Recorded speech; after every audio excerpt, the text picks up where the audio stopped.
सूत जी है ना, देखिए ये जो सूत जी हैं, इनके पास हर प्रश्नों के उत्तर हैं।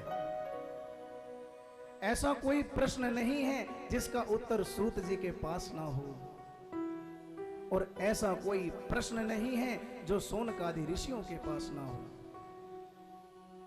ये जो 88,000 ऋषि है ना, इनको सोनकादि क्यों कहा गया?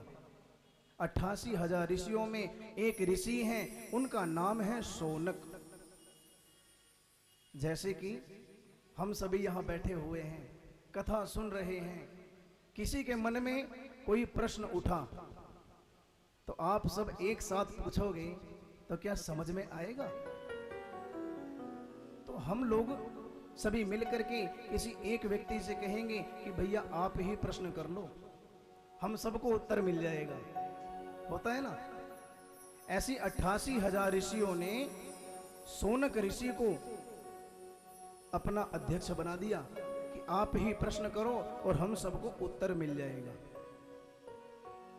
जैसे कि हमें अपना कोई काम करवाना हो, हम एमपी एमएलए के पास जाते हैं तो किसी ना किसी मेन को लेके जाते हैं कि भैया आप आगे रहना, हम तो पीछे पीछे रहेंगे, आपकी वजह से हमारा भी काम हो जाएगा। ऐसे ही 88,000 ऋषियों में एक मुख्य हुए, उनका नाम हुआ सोनक।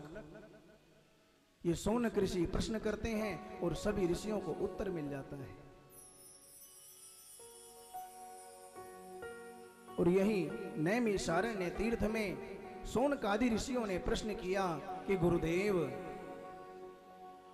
ये जो कलयुग है इसमें लोग बड़े पापी होंगे, बड़े दुराचारी होंगे, इनके उद्धार के लिए कोई उपाय बताइए। हे सूत महाप्राज्ञ सर्व सिद्धांतविद प्रभो, आख्याहि मे कथा सारम पुराणानां विशेषतः। हे सूत जी महाराज, आप सर्व सिद्धांतों को जानने वाले हो, आप बड़े ज्ञानी हो, व्यास जी के शिष्य हो, आप हमें पुराणों की कथाओं का सार सुनाइए। हमें कोई ऐसी कथा सुनाइए जिससे सभी का उद्धार हो सके। जीवाश्चासुरतां प्राप्ता प्रायो घोरे कलाविह, तस्य संशोधने किं हि विद्यते परमायनम्। जीवाश्चासुरतां प्राप्तः प्रायो घोरे कलाविह। जीव असुर स्वभाव का हो जाएगा कलयुग में, उसके उद्धार के लिए कोई उपाय बताइए। तो सूत जी कहते हैं कि मुनियों ध्यान से सुनो, आप लोग धन्य हैं, धन्यस्त्वं मुनि शार्दूल श्रवण प्रीति लालसः, अतो विचार्य सुधिया वच्मि शास्त्रम महोत्तमम्।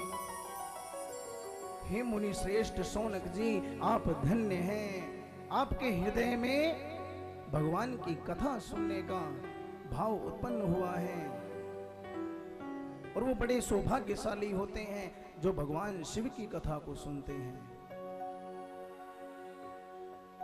और सूत जी ने कहा कि मुनियों,